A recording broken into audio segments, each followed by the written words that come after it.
being a marketer, my whole thing is I want to spend as much money on marketing as I possibly can handle. So we spent about 100 grand getting renovation leads. What we found was... What's the biggest mistake builders and renovators make in building that trust? I think the biggest thing that I've seen with people who are unaware of the power of what you can do when you set up your branding right, set up your marketing right, and these kind of things. So how do we build trust with the market, get you in front of the right people on scale without you even needing to do anything?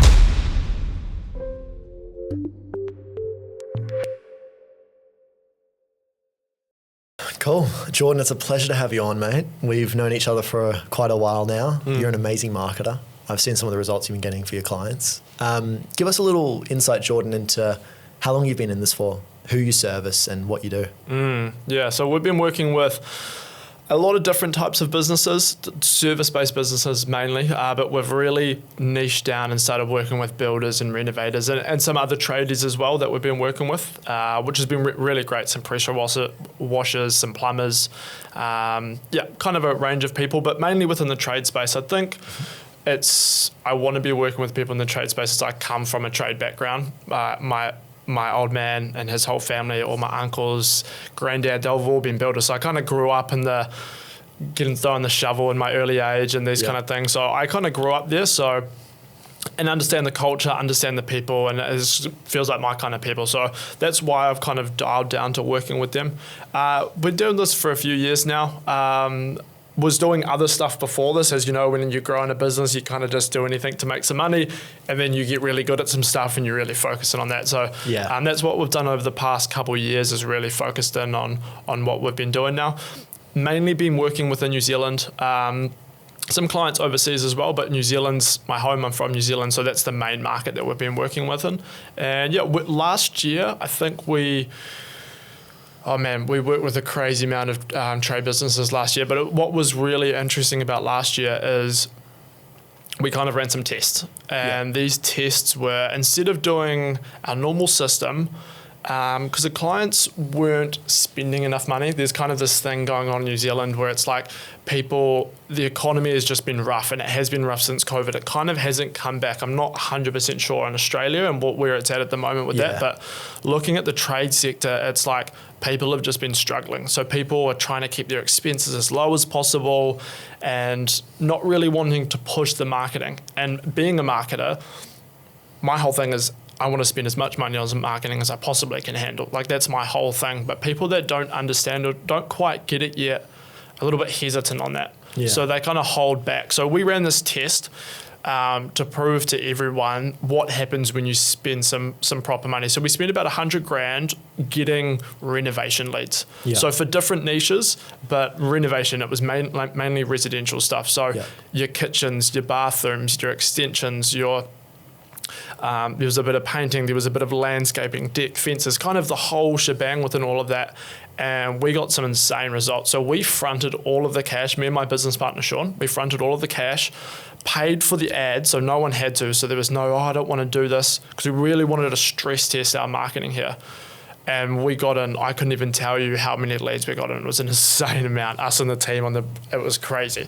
But so many leads, and then what we would do is we'd book those leads into the clients and they'd do it. This is purely just like a test of the market. This is not our main service, but a test of the market. What we found was some really interesting things. Some of the things that we found was that we get some people that are super hungry, like really just wanting to do a job. And because we would build the trust on behalf of the tradie by doing the marketing, the branding, the stuff, the leads would convert without the tradie needing any branding set up. Now that's a really cool thing, but I'm not going to pay for everyone's marketing. So this is, on the long run, it doesn't really work, right? So having really good branding really helped convert a lot of these leads. We had a client sign like 650 grand in 2 months, for example. Insane. Yeah, it was insane. And like, that's just because we did all the heavy lifting up front. They didn't kind of see, they just saw the lead pop out in the back, and they didn't really see on the back end of all of this. So what we're doing now is taking that system that we spent all that money and installing that into different trade businesses, companies. So the exact frameworks, the exact branding, the marketing, the platforms that we use, the landing pages that we built, and using this and setting up this for clients so they can convert as many leads as they want, as many leads as they want to pay for at a really high level, but a really quality level too, which is a really interesting thing that we learned. So yeah, that's kind of what we've been doing over the past couple of years. That's awesome. And before you did all this, you didn't always do marketing, did you? You were on the tools. Yeah. So I was, I think out of high school, I think I left school when I was like 16, and then me and one of my best mates, Leo, we went and did like a carpentry course. So it's a polytech in New Plymouth there in Taranaki. Did the build a batch, so we built a batch. I think there was word on the street that like they struggled to sell it because it wasn't built properly, because like there was like 30 guys that have never done building before build this house. It was a fucking laugh, but I think they had to fix it, and then I think they ended up selling it. It was quite funny. But so we did all of that.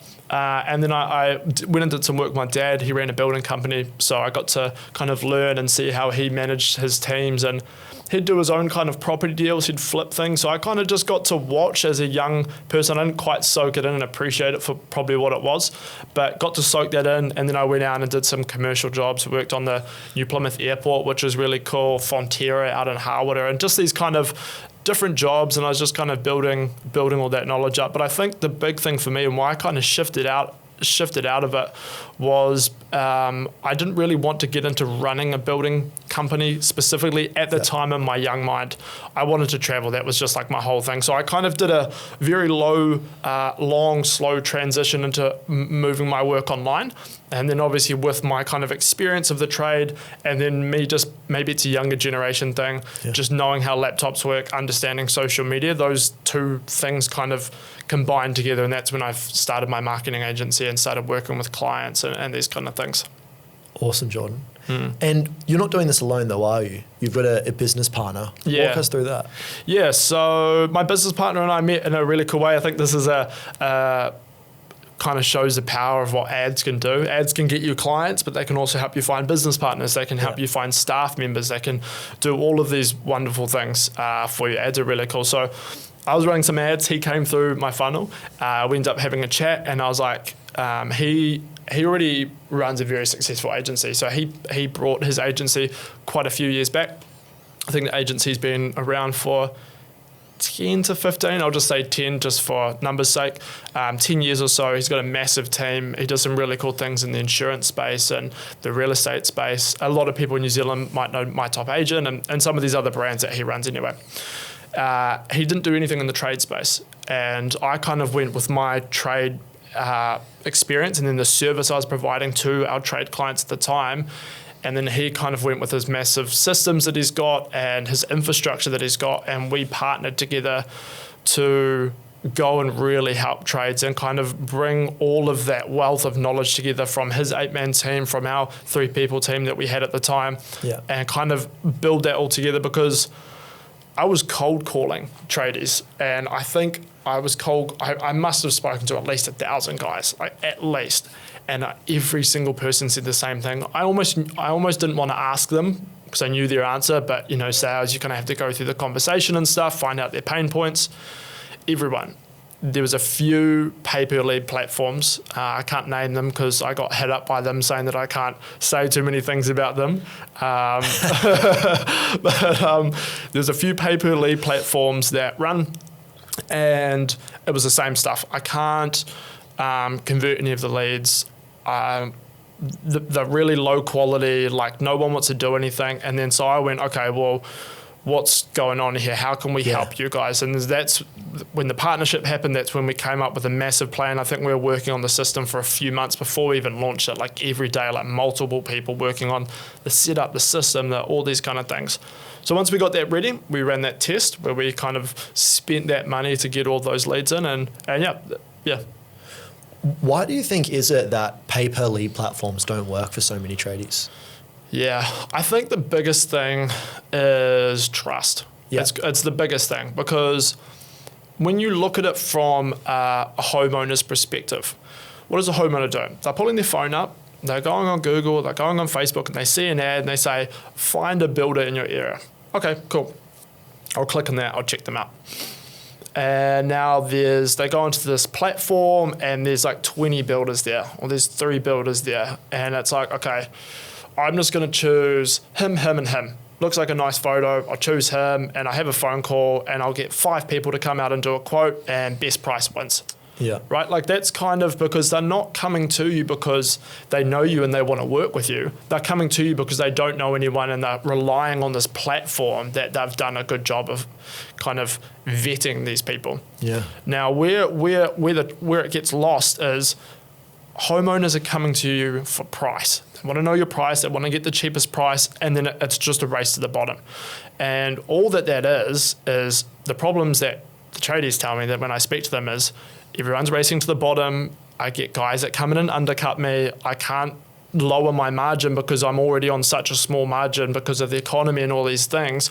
If I undercut it, I'm working for free. I'm just getting my boys paid. And this is kind of the never-ending cycle of these massive pay-per-lead platforms making millions of dollars and causing all of these problems because they've got no other solutions. They've got no other way because people are unaware of the power of what you can do when you set up your branding right, set up your marketing right, and these kind of things. So the biggest thing is trust, getting those low-quality people just coming through on a consistent basis, making your sales process even harder, wasting all your time on the back end, then you're not getting any results, and then you're just going back to square one is unsure on like what to do next. So that the guys just kind of feel stuck.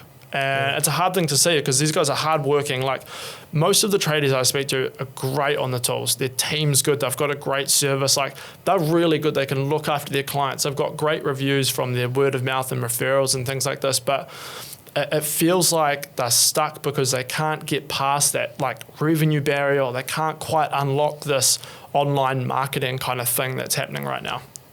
Yeah, insane. And on that as well, we talk a lot about this, that a lot of people tradies, especially the builders, rely on word of mouth. Yeah. Because they find it so hard to crack those paid advertising, those cold traffic channels. Why do you think it is that they find it so hard to crack those cold traffic channels? Yeah, for context for everyone, us marketers use all these terms and we know exactly. So cold traffic meaning someone that doesn't know you, never heard of you, never seen your logo. They have no idea you even exist until they've seen your ad for the very first time. They go, oh, who's Jim? So yeah. So cold traffic being they don't know you, they don't trust you.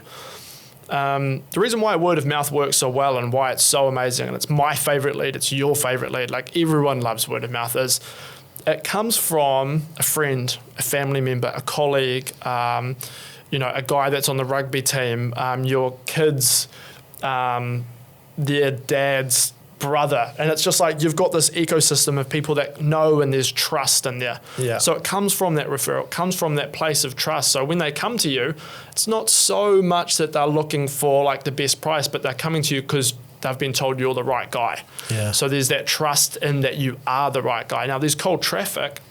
They don't know you're the right guy and they don't know your prices. They don't know anyone you've worked with. So why should they trust you?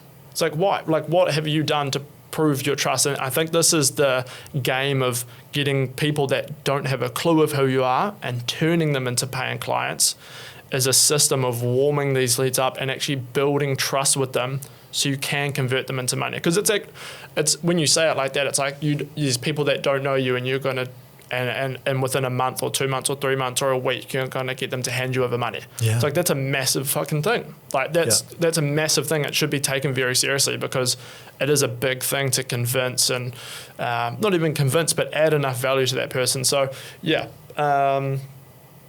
trust. It's always comes down to trust and having the right systems to convert those. Yeah. Yeah. And, in building that trust, what's the biggest mistake builders and renovators make in building that trust? Yeah. I think the biggest thing that I've seen with, calls I'll have with guys that are already doing something well and calls that aren't doing well, and then versus maybe our clients that are consistently like closing jobs. Converting and conveying that trust is done very easily on scale now with advertising. So to build trust, right, you could maybe go down to your local coffee shop, the word of mouth trust, have some coffees, go up to the pub, have a few beers with some guys up there, shake some hands, get introduced to some people.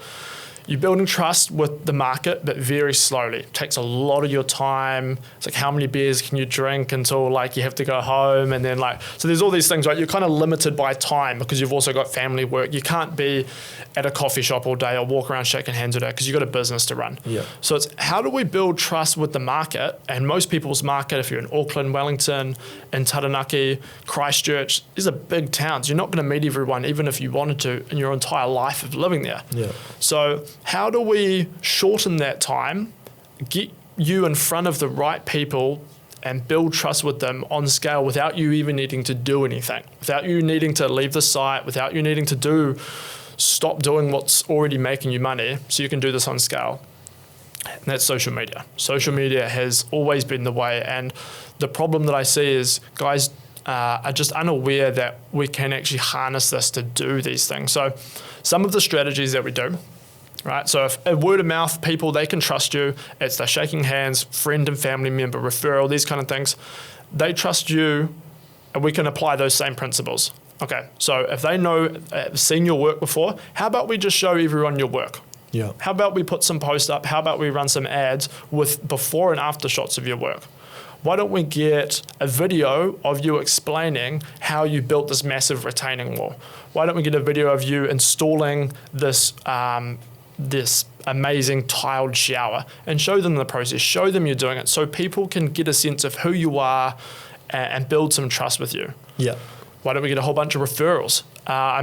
Reviews left on your Facebook or your Google business page. So if someone hears about you or sees you, they search you up. Oh, here's Bob, and Bob's got reviews from 50 other people in my town saying that he's really good. Yeah. Okay, I could probably trust that because here's all these actual people saying that he's good. So you can see that you can start to automate building trust with the market, just by having these systems in place, just by having these strategies in place. And it can be done very easily by hiring a marketing team, getting someone else to do that for you, and therefore you don't even need to do anything at all. So yeah, does that kind of answer your question? It does. Yeah. Builder doing, say, $500,000 or $6,000 a year versus one doing $3 or $5 million a year. What separates those two in the way they operate and the way they market their business? Yeah, so we've got some guys that are doing that, $5 million a year and even more, some of them. Mm-hmm. And then we've got some guys that are just starting and doing a couple $100,000 a year. So the difference that I see is these guys have been building their brand, putting out those posts, showing people who they are, putting the referrals out, the reviews out, showing people so people know who they are for a long time. And how you know who these people are in your town is you sit there and you think, okay, when I think about builders in my town, you think about the names that pop to your head. In Taranaki, there's I'm going to get slaughtered for this. There's a couple constructions. I haven't actually been there for a while. Yeah. Like Cleland's Construction. There's a couple other builders' names they've left my mind, but you kind of know these people in your area. You might know some of the guys that work there. This is kind of the power of branding. You just know them. You kind of get a good sense for them. You might not know them personally, but you just know of them. That's branding. So the guys that have that branding set up, and obviously because the guys in your town that are doing that are already there, having that branding set up, doing the posts on social media, having the things out there that help people trust you, and then sending leads and traffic through paid advertising into a sales system that can convert those leads. Yeah. So a lot of the things that we see is maybe some of our guys that are making $500,000 a year, a little bit more, they've figured out how to get some leads, maybe 750 to $1 million. They've figured out how to get some leads. They can get some leads, but then the next problem is, okay, well, people know who we are. We're getting some leads coming through word of mouth, paid ads, these kind of different channels, but now I'm struggling to convert them. They're not turning into cash. And when you're putting time and money and effort into getting these leads and you're not converting them, well, kind of just doesn't make sense. Yeah. So people get stuck with that, and that's the next big thing is How do we convert these leads? People that don't know us or have only just heard a little bit about us into that. Assuming you have your branding set up properly and they're coming through your trust funnel, I kind of call it, of nice website, looks good, there's photos, there's videos, all those kind of things I mentioned. They're coming through that before you talk to them, so there's some pre-built trust in them. They're kind of almost just below a word of mouth and referral lead now. Yeah. So instead of it just being some random person that's just called you up and has no idea who you are and just looking for a good price, they're coming to you, they know a little bit about you, they know you're a good builder, and they want to see what you can do for them. The quality and conversation has changed massively just by having that first kind of step set up properly. Yeah. So then the sales becomes easier. So yes, it's very important to have your sales process dialed in. When the lead comes in, you're calling it within 5 minutes. Yeah. You're getting them on the phone. If they're busy, are you rebooking in a time to call them? There's some texts and some emails going out in between the time of when you go around to quote them versus when they first came in. Are they kind of being shown some extra touch points to build more trust, to ultimately, just to win more trust? Because they're only going to buy when they trust you. Yeah. If they didn't trust you, even if your price is really cheap, they're not paying. So therefore, you know that it's trust that is the lever here. So you want to use this opportunity in between to call them, to find out about their address, find out any information, like what they're looking to get done, what they're struggling with the setup. Maybe they had a builder in before and they did a really bad job, and kind of figuring out what went wrong there. Can you do a better job? Can you help them? And obviously you can. So, but hearing them out, having a conversation with them. As soon as you kind of get those touch points in, you've had those conversations, you've figured out what they want, booking in that quote, and then when you're around there, obviously having that sales conversion there set up, making sure you're getting their quote back to them, giving them a good price, working with them, and then getting them across the line from there. So that's kind of the whole process. The 1, 2, 3 step is the branding, and then warming them up between then and when they close, and then having good touch points with them. I think the touch points, like 2 or 3 years ago, was like, I think you had to have about 11 touch points. I think now, with the saturation and people running ads and the online world and just how that's just growing, you have to have more touch points. So you almost want to think about it as like, how many posts can I show them? How many reviews can I show them? How many emails can I send? How many times can I call them without fucking them off? Yeah. So that when you get there, they're almost already a friend. Yeah. And this is how you just can convert so many of these leads, if that makes sense. And the higher the job value as well, like if you're doing a building project, that's quite a high dollar value. You need to build a lot more trust than if you're selling something like pressure washing, which is a low ticket service, right? Yeah, 100%. And I think the same principles apply across anything. Like you need to have all of that set up. Doesn't matter if you're selling something for, $1,000 or $500, or if you're selling something for $1 million. 100%. The same system and touch points have to be there in place to be able to ultimately turn someone that didn't know you over here to now they know you over here and they're handing you over money. So I think the same principles apply. I think the only difference in someone selling, that guy that made 650 grand, for example, or some other guys that have sold homes like, $1 million, $2 million homes, or versus someone that's doing like a $10,000 fix up or a pressure wash or something, right? Is the cost to acquire that job. Yeah. So the cost to acquire the job, for those of you that kind of don't understand how this works, is any effort, time, resources you're putting in on the front end to bring people down here and close. How much does it cost me to convert one person? Yeah. If you're only wanting word of mouth and referrals, that kind of won't make sense because you go, well, they just come to me. It doesn't cost anything. Yeah.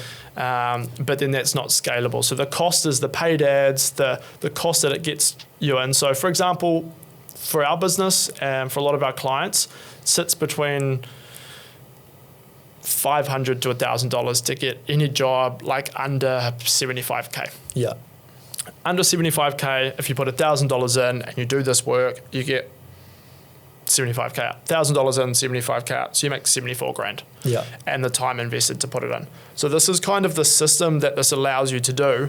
And then you kind of think, well, how many $1,000 can I get put in to get as many $75,000 out? And it's like just as much as you could possibly funnel in there, right? It's like, let's just get money, let's loan it, let's just go throw it down the system. Yeah. And this is the power of that. But guys that are doing new builds, $1 million, if you're going to make $1 million off one sale, would you pay 10 grand to get that?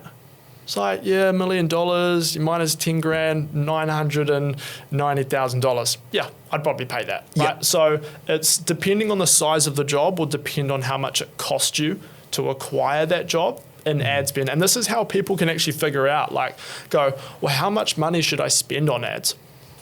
How many jobs do you want? Yeah. How many jobs can you handle is probably a better question.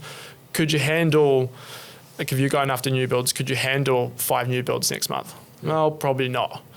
But could you handle a few bathroom renovations and a couple kitchen renovations? Yeah, that's probably a bit more achievable. Maybe you make 100 grand, 200 grand, 300 grand.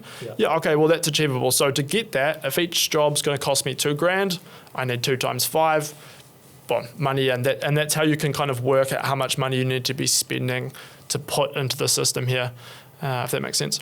For sure. Now, one thing about your service, which I absolutely love, and I think it's great for business owners that don't have a completely built sales system, is that you actually do the appointment setting with a human. So you have an appointment setter that calls up these leads, qualifies them, and books them in for busy builders and renovators that just don't have the time to do it themselves. So could you walk me through a little bit how that system works, what sort of results you get from that system, and why you ultimately chose to do that? Yeah. So one of the things that we did when we ran that massive test, when we spent that 100 grand, was every single builder that I spoke to never had any time to call the leads. That was one of the bottlenecks that I heard. So when I did that 1,000 cold calls, I heard that I can't get leads. And then if I can, I can't call them and I can't convert them properly because I was like, you're calling them in 5 minutes. You're calling them back every single day for 5 days. Are you following them up? You're doing these things? Well, no. Okay, you're not doing that. So if you go and spend some money on some advertising, you're probably just going to waste it. So how about we'll spend the money on the ads. We'll also call all of the leads for you and book all of that in. So now when we work one-on-one with those clients, we kind of worked out, how many appointment setters, how many staff we need to have to handle these certain people. And it's really cool. Homeowner comes in to your system and goes, hey, I just inquired on an ad for Bob's Builders. And they go, instead of you picking up, our receptionist team is waiting there. And they see getting called from Bob Builders lead. They'll call and say, hey, this is Heather from Bob Builders. How you doing? Saw that you filled in our lead form. And then has that conversation with them, finds out, you want a bathroom renovation? Cool, okay. And if you want a bathroom renovation, were you looking to get tiles? Were you looking to get an acrylic shower? Did you have a toilet in there? And you wanted to replace it, you want to move the toilet? Okay, well, did you know that there's going to be some council fees included in that? Did you kind of budget for that, or did you not budget for that? No, we didn't. Okay, well, is there kind of room in there to do that, or should we leave that for later? And we can kind of get a scope of work in regards to, because these building projects can be complex and it's just different for every single person. So finding out exactly what the homeowner wants and taking it a step further and going, do you have the money? Because that's the big thing, right? It's like you go do 1 million quotes and like none of them have the money. It's a waste of time. So we can find out the details, the scope of work. We can get the address. Sometimes we can get building plans. Sometimes the client's willing to send us photos and videos. We compare that with the budget that they're telling. And if the budget's not realistic, like if they want a 100 grand renovation and they've got 5 grand, well, it's like, hey mate, sorry, we can't really help you, right? Like maybe we could try and just we could break it down into parts, or have you talk to some banks and can try and push them down to, or offer them some financing solutions. But then so when we have a lead and our receptionist team is done with them, we know the job scope, if they've got the money, how much money they're willing to spend, and we can pass that into our tradies calendar, book it in, and then tradie sits there, gets a text message, got to be at this house at this time, here's all the notes, here's their budget. So all they need to do is rock around to that job site and sell. Do a good quote, use their sales skills, and we take care of the marketing, the branding, putting the post up, running the ads, getting the traffic, sending the emails. We do all of this stuff. So all our tradie needs to do is just show up to site. And they're already good at doing that. So we partner with them in the sense of we'll take care of all of the things that's not working, so you can do more of what already is working. Therefore, increase your profits, hire more team members, scale up that side while we scale this side up. Awesome. And I think what's really beautiful with that, it's like a builder that's only doing $500 or $1 million a year gets the same sales team as the one doing $3, $5, or $8 million a year. Yeah, yeah. You know, the exact same sales team. So it's literally, we're just going to, you use the exact same systems you're using for this huge builder, and not only are you going to give them the advertising, but you're also going to give them the sales team, which is awesome. I love that. Yeah. Now, if someone wanted to work with you, you know, there's a builder listening to this or a renovator, and they're going, yes, I'm at this $500,000 a year, I'm at $1 million a year, and I need to get to that next level. I don't have the sales team, I don't have the advertising team. This is a full package. Cool. What sort of steps do you take to help that business, and what's the sort of timeline someone's looking at to get results? Yeah. So usually someone that's doing 500K a year to get up to that like 1.5. That 1.5 is kind of the cross line of you've probably got a good brand. So kind of assuming you don't have as big of a brand. Yeah. The main things is we'll get on a call, we'll kind of strategize. I'll find out what you have, what you don't have. And then we'll kind of apply anything that we need. So what we'll do is most likely first thing is we'll send a photographer around to your site. We'll get some photos of your boys on the tools. If you want to get behind the camera, we can record you on the camera, kind of walking people around a site. So we've got all of these trust building assets to then us build out your website. If you don't have a website, we'll build your website. If you don't have a social medias, we'll build your social media. Don't have a Google business profile, we'll build your Google business profile. We'll build all of these things, apply all of those creatives, those photos, get a bunch of reviews from all of your existing clients so your trust funnel is set up. It's all set. All we need from you is just some photos and some videos, and we organize those to come around. The next step is we can set your paid ads up, so then that's sending leads. Yeah. On average, someone that's spending $1,500 a month is kind of the minimum that we'll kind of work with these guys, getting like 1 to 3 leads a day. Yeah. Very consistently over 30 days. That's usually the average. We'll get these leads in. They'll come through the funnel. They'll come into our CRM. So that's when a lead will pop in and we can kind of manage them to need to be called once, called them twice, called them 3 times. So we track down to what they said on the phone. If they wanted us to call them back, detailed notes, our receptionist team will take care of all of this. Call all of those leads, and then we'll just book them into your calendar. You kind of don't, our clients don't need to worry about anything up until just getting on site. Yeah. So we take care of all of those things. This build out is usually built within a couple of weeks. Awesome. Usually in about a week. It just depends how quickly we can get a videographer on site. That's usually the only hold up there. But assuming we can get someone in on site real quick, it's built up. Leads are coming in within the first week, if not 2 weeks, and then we're booking in quotes like week on the second week pretty much. So it can all happen very fast. And then as soon as you're on site, you're making sales. Obviously, there's a bit of a delay sometimes with builders and renovators specifically. Other trades, not so much, because sometimes we're talking about a $300,000 renovation, and there's big things, and there's a longer sales process. So what might take a pressure washer or a plumber a job, they can close there on the spot almost and pretty much shake each other's hand right there.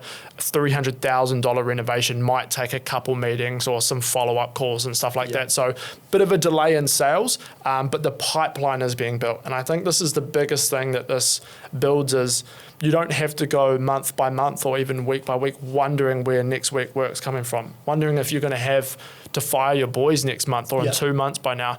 This builds up a pipeline for you sign one job that's starting next month, signing another job that's starting in 2 months, sign a job that's starting in 2 weeks. You can build a pipeline of 6 to 12 months out so you have a peace of mind, your boys have a peace of mind. You can actually maybe take a step back a little bit knowing that you've got all of this stuff sorted, and then it's being done automatically from the leads, the sales, and your boys take care of the work. Your business is almost taken care of at that point.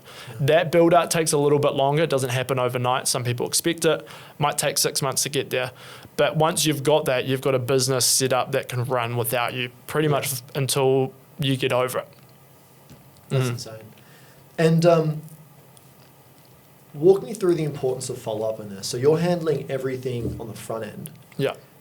If someone gets a lead, the builder now goes on site, is there any way for them to now lose that and not get that job? And how important is that follow-up? Yeah. They can definitely lose it. And how you can lose a sale is by waiting for them to come to you. they're not going to come to you. They never will come to you. Or at least that's the frame you should take. They might come back to you, but like, let's assume that they're not going to. So let's assume that, let's say you went and gave a quote to this husband and he's 45 and he's got 3 kids. He's got a 6-figure a year job, so it's very stressful. It's very high level. He's got football on, and he's got to take his kids to sports on the weekend. He's fucking busy. Yeah. He is busy. And like, for him to think about you, like, it's probably not going to happen. Like, he's already got enough going on in his world. So what we want to do is make this process easier for him by him not having to think about it, and you just hitting up and being like, hey man, here's this quote. Want to go catch up and have a coffee? We can walk through it, or I'll send it over in an email. Give you a call in a couple of days once you've read through it. Give them a call back. Hey man, how did you get on that quote? 8 times out of 10, he might not have even seen it yet.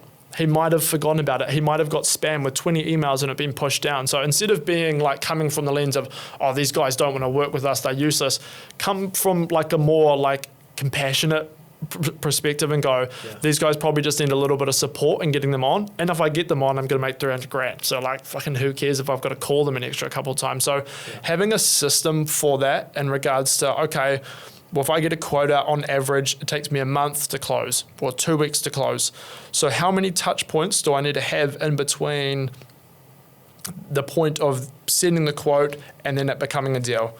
Maybe I'll send 2 text messages a week. Maybe I automate that so it goes out without me needing to do it. Maybe I send 2 emails a week and I give them a call a week. Questions they might have, workflow through the questions, come back, adjust the quote, and work with them and help them move through the process. So having those things in place, and you can automate text, emails, you can automate a lot of these things.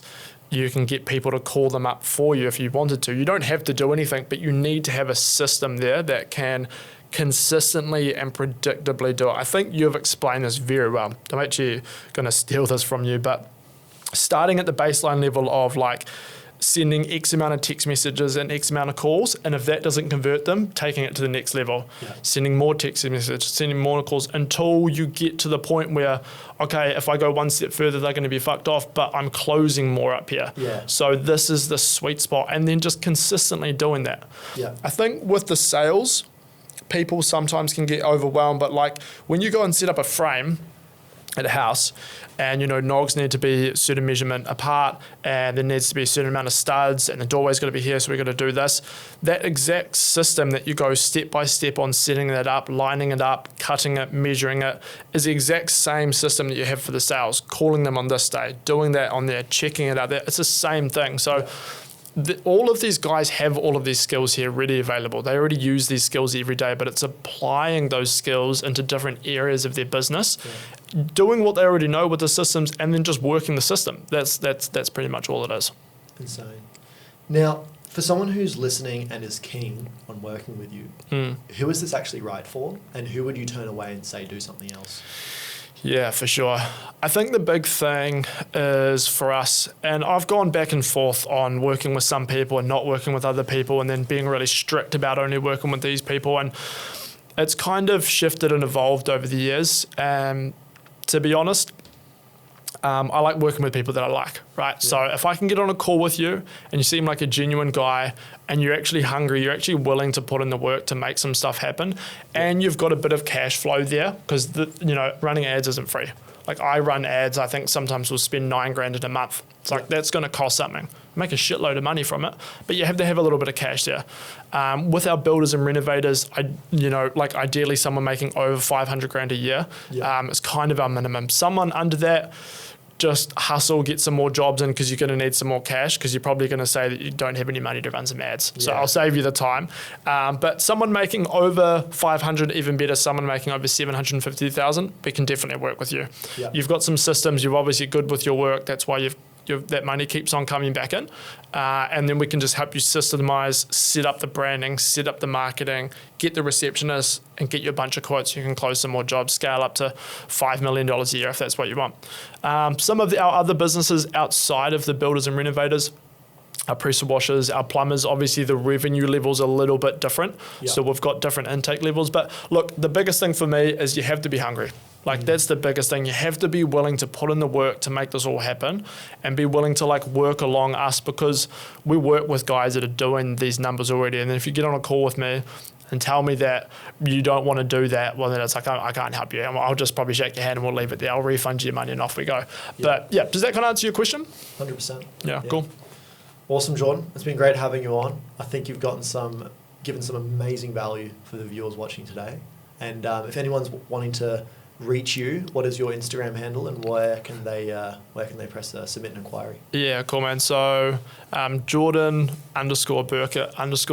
is my Instagram handle. Cool. My Reno Quotes, we got Instagram, Facebook page as well. So My Reno Quotes is our business page. You can message me privately, check on there. And our website is Onix Marketing as well. So that's our parent company. As like I said, my business partners, we've got lots of other brands, insurance and all these kind of other things that we do.